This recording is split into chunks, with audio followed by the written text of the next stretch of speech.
Sujet inscrit à l'heure du jour. Il est question donc de parler de justice Tierno Amadou Modé Camara avec les réquisitions et plaidoiries concernant l'ancien président de l'Assemblée nationale, Amadou Damaro Camara et compagnie. Il s'agit naturellement de Mohamed Diané, mais aussi Ilavogui et autres, Kassori Fofana, ancien Premier ministre, et des plaidoiries, réquisitions qui doivent démarrer le 25 janvier à venir. Il faut rappeler, même si il a apporté un démenti, il a donné des précisions par rapport justement à la gestion de ces 15 milliards de francs guinéens.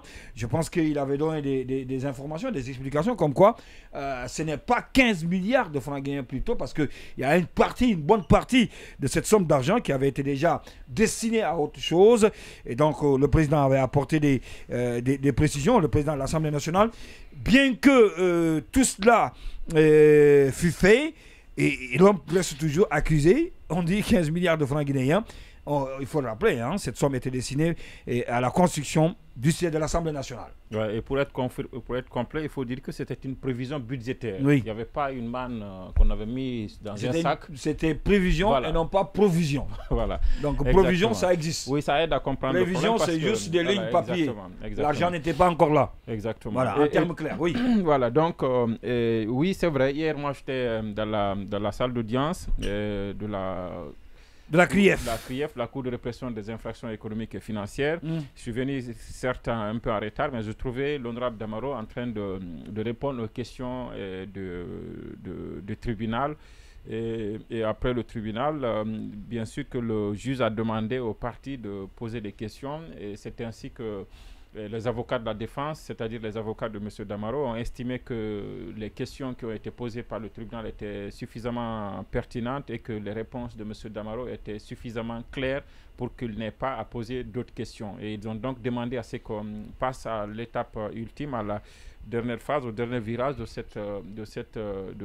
ce procès en première instance, bien sûr, qui est la phase des plaidoiries et réquisitions ou réquisitoires. Monsieur le juge, on dit réquisition ou réquisitoire, parce que souvent on fait cette confusion. Réquisition, voilà, d'accord, merci. Ah, vous rappelez, monsieur le juge? Allez-y, voilà. Là, on se comprend, allez-y. Voilà. Donc, non, parce que personnellement, même moi, je fais souvent l'amalgame, la réquisition, réquisitoire, je mélange tout à la fois. Donc, ils ont demandé à ce qu'on passe à cela, et c'est ainsi que l'avocat, l'unique avocat d'ailleurs de l'État aussi, qui était présent, a pensé qu'il ne trouvait pas d'objection, et tout comme le parquet. Donc, le juge a décidé donc de renvoyer l'affaire au 25 janvier pour cette étape-là. Mais j'ai assisté à une audience où l'honorable Damaro s'est efforcé à expliquer l'origine de ces biens. 75 parcelles de Conakry à Kérouané, des camions, une société de transport qu'il dit avoir créé avant même d'être député, et qu'il avait laissé à son fils qui a continué dans l'informel avant de créer une entreprise à partir de 2 camions avec un prêt de 7 milliards au niveau d'Afriland First Bank. Il s'est donc efforcé à expliquer qu'en réalité, parce que c'était ça le débat. C'était non seulement pour les pour les 15 milliards, mais c'était aussi pour l'enrichissement illicite. Et donc, M. Damaro a semblé expliquer qu'avant de revenir dans les affaires, il travaillait en collaboration avec un Ivoirien dans une société à partir des États-Unis. Il embarquait des bagages, et qu'ils étaient payés, et que c'est sur la base de cela qu'il s'est fait sa petite fortune et tout ça. Et pour les 75 parcelles, il a expliqué que ça ne veut pas dire grand-chose, parce que les parcelles à l'époque où il les achetait, c'était des parcelles qui coûtaient à 4 millions, 5 millions à Dubrika et ailleurs et tout ça. Et donc, au terme de cette audience-là, pour les avocats de M. Amadou Damaro Camara, il est clair qu'il n'y a aucune preuve qui dit qu'il a détourné les 15 milliards, parce qu'il a suffisamment expliqué ce qui s'est passé autour de cette affaire-là. Avant lui, l'honorable... comment il s'appelle, Michel Camono en avait parlé, qui n'était pas là. Il était prévu une confrontation entre Mistel et M. Damaro. Ensuite, l'honorable Jenab aussi, qui est l'autre accusé dans ce dossier-là, était présent. L'autre questeur à l'époque. Le Chinois aussi, à l'époque des faits. Voilà, qui n'était pas là aussi. Donc pour eux, c'est clair. Il n'y a rien dans ce dossier-là qui puisse vraiment amener le juge à prononcer une quelconque condamnation à l'encontre de leur client. C'est pourquoi d'ailleurs ils sont pressés d'aller à cette phase ultime. Mais pour les avocats, pour l'avocat de l'État, de l'agent judiciaire de l'État, il estime que M. Damaro n'a pas pu. Et ça, ceux qui ont pris part à l'audience peuvent aussi le témoigner. Et toutes les fois qu'on lui a demandé est-ce que vous avez un reçu, est-ce que vous avez le RCCM, est-ce que vous avez un écrit, est-ce que vous avez ça et ça, il a toujours répondu par le négatif parce que les choses se passaient le plus souvent dans l'informel. Et donc c'est ce qui pourrait peut-être ne pas plaider en sa faveur lorsque le juge se sera retranché et appelé à prendre une décision selon son ultime conviction, parce que nous savons que le juge décide sur la base de faits qui sont prouvés. Mais pour le moment, il est très tôt de faire n'importe quel pronostic.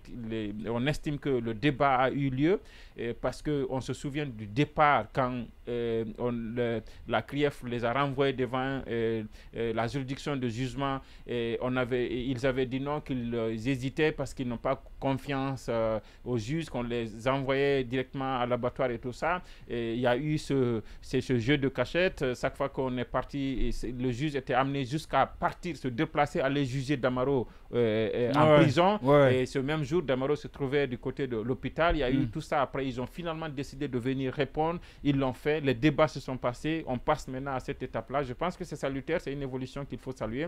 On espère que cette ultime phase, en tout cas concernant le cas Damaro, va se passer conformément à la loi et que les juges, comme c'est leur travail, ne feront qu'appliquer la loi.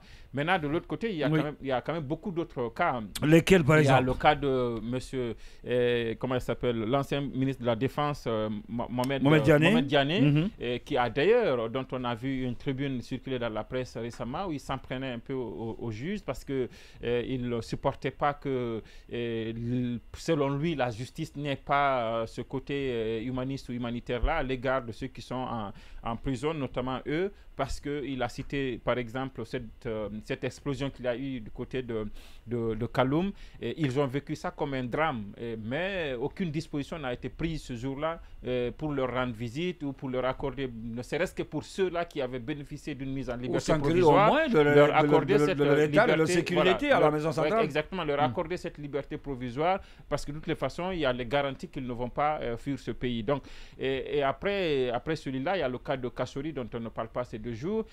Mais globalement, il y a qu'aujourd'hui, il y a un sentiment je vais dire, je ne sais pas si on va appeler ça d'exaspération ou comment on appelle ça, c'est pas ce que je veux dire, mais de lassitude, je vais dire. Et vous voyez bien que c'est des procès qui n'intéressent que très peu maintenant bien sûr. les citoyens. Il y a petit à petit le désespoir. Voilà, les gens ne s'intéressent même plus parce qu'on a fini. Et la CRIEF a raté à ce niveau-là, au niveau de la communication. Et les gens ont fini par présenter la CRIEF au niveau de l'opinion publique comme étant un simple instrument politique. Et aujourd'hui, ce n'est plus l'image de départ où on pensait que où tout le monde a salué, tout le monde a dit la mise en place de la CRIEF. Aujourd'hui, je crains même que quand vous êtes condamné par la CRIEF, que vous ne passiez pour un héros. Au niveau de la population, parce qu'on voit tout de suite que vous êtes victime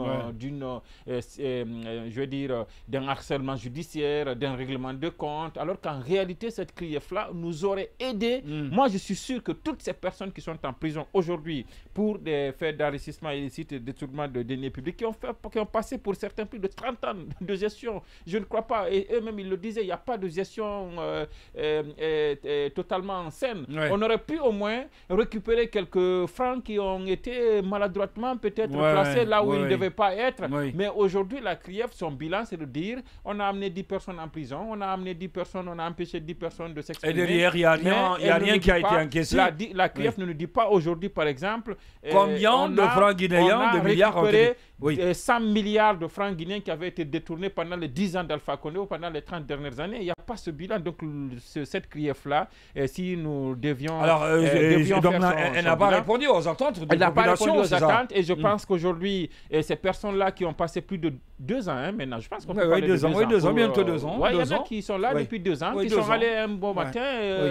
à la police judiciaire et puis après ils De sont là-bas, retrouvés, on vous dirige après, on tranquillement, vous dirige tapis tranquillement rouge, là-bas, et on puis vous c'est défile. fini, et on Et les puis à la oublie, maison centrale. malgré les maladies qu'ils traînent, parce qu'on en parle peu, malgré les maladies qu'ils traînent et tout ça et toutes les garanties qui ont été offertes, la bataille judiciaire qu'ils ont menée pour obtenir parfois des mises en liberté conditionnelles ou provisoires, je ne sais pas comment il faut le dire, mais une fois encore, c'est l'occasion de rappeler qu'il y a beaucoup de nos concitoyens qui sont concernés par cette grief-là. Il y a aussi ceux-là qui ne sont pas en prison, mais qui sont à leur domicile, des jeunes ministres d'Alpha Condé qui ne peuvent pas se mouvoir. Ne peuvent pas voyager.